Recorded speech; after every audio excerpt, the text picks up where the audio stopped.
Assalamualaikum warahmatullahi wabarakatuh. Bismillah walhamdulillah wassalatu wassalamu ala rasulillah Sayyidina Muhammad ibni Abdillah wa ala alihi wa sahbihi wa man wala wala hawla wala quwata illa billah subhanaka la ilma lana illa ma 'allamtana innaka antal alimul hakim. Rabbi shrah li sadri wa yassir li amri wahlul 'uqdatam min lisani yafqahu qawli. Amin. Amma ba'du. Pada kesempatan kali ini di bulan Muharram yang mulia ini, Al-Fakir ingin memulai menyampaikan sedikit daripada kisah hidup, biografi daripada guru kita bersama Al-Habib Sayyid Al-Malid Al-Marhum Abdurrahman bin Husin bin Alwi As-Segaf Bahleka. Saya akan bacakan apa yang sudah bisa saya rangkum daripada perjalanan hidup beliau. Beliau Habib Abdurrahman bin Husin As-Segaf Bahleka dilahirkan pada tanggal 14 Muharram 1383 Hijriah bertepatan dengan hari Kamis 6 Juni 1963 Masehi. Ayah beliau Al-Habib Husin bin Alwi As-Segaf Bahleka adalah seorang pengusaha, pendidik, dan guru ngaji yang menjadi motivator sekaligus guru pertama dalam perjalanan hidupnya. Ibu beliau seorang Syarifah Afifah yang bernama Syarifah Su'ud binti Abdurrahman Maula Khela adalah seorang ibu rumah tangga yang sederhana dan meninggal di saat usia beliau masih kecil. Semasa kecil beliau banyak dirawat oleh nenek beliau, ibu daripada abah beliau, yaitu Hubabah Fadlun binti Habib Abdurrahman As-Segaf, saudara daripada Habib Alwi bin Segaf As-Segaf Keponagung Pasuruan. Dan di saat-saat liburan beliau, Sayyidil Walid Al-Marhum, liburan sekolah, masa kanak-kanaknya, beliau banyak berkunjung dan sering berlibur di rumah nenek dari ibunya, daripada Hubabah Su'ud Maula Khela, yaitu Datuk Sarah yang tinggal di Desa Kalipang, Grati, Kabupaten Pasuruan. Ada kejadian yang sering beliau ceritakan ketika berada di Desa Kalipang tersebut, yaitu sebuah kejadian yang menjadi pelajaran berharga dalam perjalanan hidup beliau. Suatu waktu, Sayyidil Walid Al-Marhum ini ketika masih kanak-kanak bermain dengan teman-temannya di sekitar Desa Kalipang tersebut, main kelereng dan sejenisnya. Tiba-tiba beliau mendengar suara kajian dari musola, surau di sekitar desa tersebut. Dan kajian tersebut menjelaskan tentang dasar-dasar agama. Di antaranya yang beliau dengar adalah ucapan dari Ustadz mengulang-ulang kalimat, siapa yang menciptakan langit? Yang menciptakan langit Allah. Siapa yang menciptakan bumi? Yang menciptakan bumi Allah. Siapa yang menciptakan kita? Yang menciptakan kita Allah. Suara itu beliau akui sebagai sebuah pengertian yang sangat berharga. Di usia yang masih sangat dini, beliau mulai merasakan keagungan dan pentingnya ilmu. Hingga hal tersebut menjadikan beliau berhenti bermain-main dengan teman-temannya, lalu pulang ke rumah datuknya, seraya dengan mengulang-ulang kalimat-kalimat tersebut. Pengakuan beliau, suara itu adalah ba'is, atau lebih dikenal dengan istilah pembangkit, yang memotivasi beliau hingga menjadi orang yang terjun di dunia dakwah kepada Allah Subhanahu wa Ta'ala. Lalu masa muda beliau di kota Pasuruan banyak dihabiskan untuk belajar. Hampir tidak ada ulama yang tinggal di kota Pasuruan, melainkan beliau datangi untuk menimba ilmu kepada mereka. Di antara guru-guru beliau adalah Al-Habib Ahmad bin Hadi Al-Hamid, Al-Habib Idrus bin Hud As-Segaf, Kiai Mas Imam, dan masih banyak lagi yang lain. Di masa-masa itu beliau tidak hanya belajar ilmu, beliau juga belajar berkhidmat kepada ulama, kepada para guru-gurunya. Hampir semua guru-guru tersebut pernah beliau pijit-pijit kakinya ketika selesai belajar atau ketika dipanggil ke dalam kamarnya. Terutamanya Al-Habib Ahmad bin Hadi Al-Hamid yang beliau akui paling sering beliau pijit. Masa muda beliau pun beliau maksimalkan dalam usaha-usaha kebaikan, mulai dari membuat koperasi yang dikoordinir oleh tokoh-tokoh masyarakat di masa itu, yang manfaat dari koperasi tersebut kembali sesama kepada kalangan du'afa, para masakin. Padahal usia beliau waktu itu masih sangat dini, di bawah 15 tahun. Di usia 14 tahun, kota Pasuruan mendapatkan keberkahan kunjungan dari salah satu ulama tokoh besar dunia abad ini, yaitu Profesor Dr. As-Sayyid Muhammad bin Alwi Al-Maliki, yang mana pada perjalanan hidup beliau juga As-Sayyid Dr. Profesor Muhammad bin Alwi Al-Maliki ini menjadi salah satu guru besarnya. Di kunjungan itu, di luar kesengajaan, beliau menjadi penerjemah daripada ceramah Abuya Sayyid Muhammad bin Alwi Al-Maliki di usia yang masih sangat dini. Hingga pada akhir selesai acara, Abuya Sayyid Muhammad bin Alwi Al-Maliki langsung menawarkan dan meminta kepada abah beliau, yaitu Al-Habib Husin Bahlega, agar Habib Abdurrahman Muda diberangkatkan ke tempat beliau di Mekah. Dan itulah yang menjadi pintu pertama serta pintu pembuka berguru kepada guru-guru beliau yang ada di Timur Tengah. Sebelum ke Timur Tengah, beliau meminta arahan isyarat bermusyawarah kepada orang tua para asyraf Jawa Timur kala itu, yaitu Al-Habib Husin bin Abdullah As-Segaf Gresik, murid daripada Al-Habib Al-Qutub Abu Bakar bin Muhammad As-Segaf Gresik. Dan Habib Husin langsung mengiyakan serta mengizinkan keberangkatan beliau. Ketika nyampe di Arab, di pijakan pertama di kota Mekah, langsung beliau menuju kepada tempatnya Sayyid Muhammad bin Alwi Al-Maliki, guru beliau yang pertama di sana. Di tempat itulah beliau sempat belajar kepada guru-guru yang lain, mulai dari Syekh Muhammad Ali As-Sobuni dan yang lainnya, yang mana mereka semua mengajar di pesantren Abuya di Mekah Al-Mukarramah. Keberadaan beliau di Mekah tidak sepenuhnya belajar. Selama di tempat Abuya Al-Maliki rahimahullah, beliau menjadi santri tetap atau santri dakhili kurang lebih 1 hingga 2 tahun. Selebihnya beliau tinggal di luar serta bekerja. Lalu beliau sempatkan untuk belajar kepada guru-guru yang lain di luar pesantren daripada Abuya Sayyid Muhammad bin Alwi Al-Maliki. Hingga akhirnya beliau berpamitan setelah kurang lebih tinggal di Mekah 3-4 tahun, berpamitan untuk pindah ke kota Jeddah, dan diizinkan oleh Abuya Sayyid Muhammad bin Alwi Al-Maliki hingga beliau pindah ke kota Jeddah. Sesampainya di Jeddah, beliau justru lebih banyak menghabiskan waktunya di majelis-majelis ilmu guru-guru beliau, terutamanya Al-Habib Abdul Qadir bin Ahmad As-Segaf. Tapi tak luput pula beliau juga belajar kepada guru-guru yang lain yang ada di kota Jeddah di kala itu. Ada Al-Habib Ahmad Masyhur bin Taha Al-Haddad, Al-Habib Ahmad bin Hamad Asy-Syatiri, dan banyak-banyak guru-guru yang lain. Selama di Jeddah ini beliau memberanikan diri menjadi munsyid di majelis-majelis para guru tersebut, para salaf tersebut, terutamanya di majelis Habib Abdul Qadir bin Ahmad As-Segaf.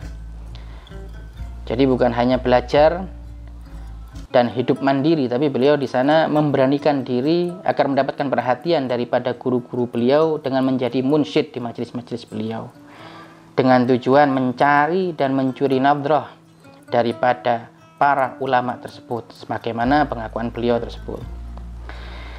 Setelah terjalin cukup lama kedekatan beliau kepada guru-gurunya di Jeddah dalam kurun waktu kurang lebih 4 tahun, terutamanya Al-Habib Abdul Qadir bin Ahmad As-Segaf, bahkan sudah dianggap anak, justru Al-Habib Abdul Qadir bin Ahmad As-Segaf menyerahkan beliau kepada guru, mursyid, dan pembimbing yang paling memberikan pengaruh dalam segala hal pribadi beliau, yaitu Al-Habib Al-Imam Muhammad bin Abdullah Al-Haddar. Peristiwa itu terjadi setelah Al-Habib Abdurrahman Sayyidil Walid bercerita kepada guru-gurunya Al-Habib Abdul Qadir bin Ahmad As-Segaf bahwasanya beliau mendapatkan isyarah bahwa gurunya nanti yang menuntun adalah Al-Habib Muhammad bin Abdul Al-Haddar, sekaligus berpamitan hendak ke Yaman, pindah ke negeri Yaman Utara di kala waktu itu masa perang. Namun Habib Abdul Qadir bin Ahmad As-Segaf justru menahan Sayyidil Walid dan meyakinkan kepada Sayyidil Walid bahwasanya Al-Habib Muhammad Al-Haddar akan datang dalam beberapa bulan lagi di musim haji, dan saat itu akan dipertemukan. Hingga akhirnya beliau mentaati perintah gurunya yaitu Al-Habib Abdul Qadir bin Ahmad As-Saqqaf menunggu sampai musim haji tiba. Sampai tiba waktunya dan benar Al-Habib Muhammad bin Abdul Haddar datang berkunjung berziarah kepada Al-Imam Al-Habib Abdul Qadir bin Ahmad As-Saqqaf. Maka pada saat itulah diserahkan langsung oleh Al-Habib Abdul Qadir bin Ahmad kepada Al-Habib Muhammad Al-Haddar seraya mengatakan, hadza waladi Abdurrahman As-Saqqaf minal yawm walada. Ini anakku Abdurrahman As-Saqqaf, dari hari ini adalah anakmu. Barulah perjalanan beliau berikutnya secara total menjadi santri Al-Habib Muhammad bin Abdullah Al-Haddar dalam kontrol penuh beliau. Sepulang dari Al-Habib Abdul Qadir bin Ahmad As-Saqqaf, Habib Muhammad Al-Haddar langsung mengajak Sayyidil Walid Al-Habib Abdurrahman tidak langsung ke Yaman, tapi diajak ke kota Madinah untuk berjumpa dengan menantu beliau yaitu Al-Habib Zain bin Ibrahim bin Smith di Madinah. Yang mana di waktu itu Al-Habib Zain bin Ibrahim bin Smith baru membuka pesantren ribat baru di kota Madinah.